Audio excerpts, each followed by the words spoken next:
Building code না মেনে বহুতল ভবন নির্মাণের কারণে বেড়েই চলছে নিরাপত্তা ঝুঁকি। এই অবস্থায় প্রয়োজনীয় লোকবলের অভাবের কথা বলে দায় সারছে রাজউক।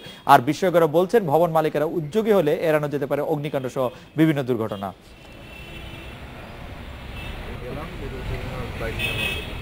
গৃহায়ন ও গণপূর্ত মন্ত্রণালয়ের 4 বছর আগের হিসেবেই ঢাকায় ঝুঁকিপূর্ণ ভবনের সংখ্যা ছিল ৮০,০০০। ইমারত নির্মাণ বিধিমালা বলছে সর্বোচ্চ 7 তলা ভবন নির্মাণের সময় ফায়ার সার্ভিস, পরিবেশ অধিদপ্তর, গ্যাস, ওয়াসা ও বিদ্যুৎ বিভাগের ছাড়পত্র নেওয়া বাধ্যতামূলক। অগ্নিকাণ্ডের মতো দুর্ঘটনা ঠেকাতে উঁচু ভবনে ফায়ার ও স্মোক ডিটেক্টর এবং উচ্চ গতি পানি স্প্রে ও কার্বন ডাই অক্সাইড নির্গমন সিস্টেম থাকতে হবে। তবে এই বিষয়গুলোর তদারকিতে ব্যর্থ হচ্ছে রাজউক।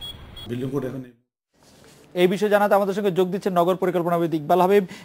জনাব ইকবাল হাবিব, বিল্ডিং কোড মানার বিষয়টি বল প্রয়োগ করে নিশ্চিত করা সম্ভব কিনা, স্বতঃস্ফূর্তভাবে আইন মানার উদ্যোগটা বা উদাহরণটা কম কেন? মানে যারা বিল্ডিং বানাচ্ছেন তারা বিল্ডিং এর নিরাপত্তার ব্যাপারটা ভাববেন, সেটাই তো স্বাভাবিক। এটা মানে বল প্রয়োগ করতে হবে, আইন প্রয়োগ করতে হবে, এটি এরকম কেন?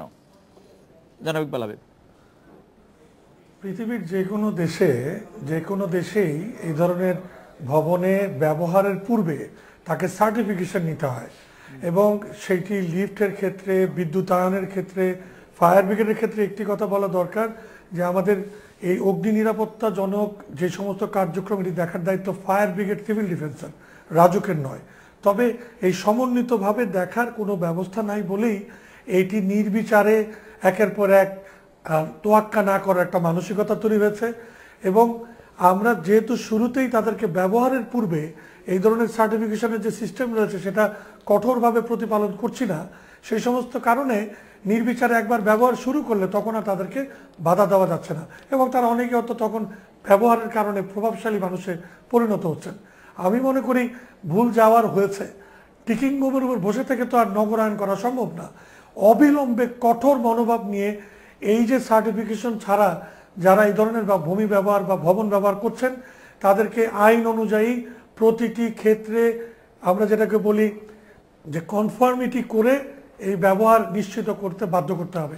এবং এই বাধ্য করার শুরুটা হয়তো একটু জটিল, যেহেতু আমরা আগেই নিয়ম অনুযায়ী সার্টিফিকেশন করি নাই। অতএব এই সময় একটু বল প্রয়োগের ঘটনা হতেই পারে, তবে আইন প্রয়োগের ক্ষেত্রে কঠোর হওয়াটা বল প্রয়োগ বলে মনে করি না। এটি হচ্ছে একটা আমাদের এই একটা সাংবিধানিক পরিস্থিতিতে যখন আমরা থাকি তখন আমাদেরকে আইনের প্রতি শ্রদ্ধাশীল হতেই হবে, যে না হবে তাকে বাধ্য করাটাই হলো সমীচীন। না জনাব ইকবাল হাবিব, আমাদের প্রশ্নটা ছিল যে এটি তো অনেকটি হেলমেট ছাড়া মোটরসাইকেল চালানোর মতো, তার চেয়েও অনেক বেশি ভয়ঙ্কর।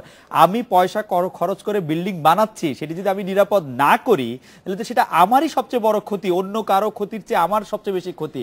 সেই ক্ষেত্রে আমার মধ্যে স্বতঃস্ফূর্ততা কেন আসছে না?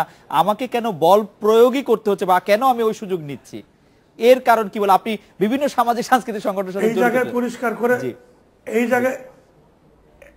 জায়গায় পরিষ্কার করে বলি, ঢাকা সিটি রাজউক এবং ফায়ার ব্রিগেড, সিভিল ডিফেন্সকে জরুরি ভিত্তিতে একটি পরিকল্পনা নিয়ে যে সমস্ত ভবন বিপজ্জনক বড় করে নোটিশ টাঙিয়ে দিতে হবে। তাতে যেটা হবে, এই ভবনগুলি যারা ব্যবহার করতে যাচ্ছেন, ভাড়া নিতে যাচ্ছেন, তারা কিন্তু তখন সচেতন হবেন, জানবেন যে ভবনটি নিরাপদ নয়, সেক্ষেত্রে তারা ভাড়াই নেবেন না।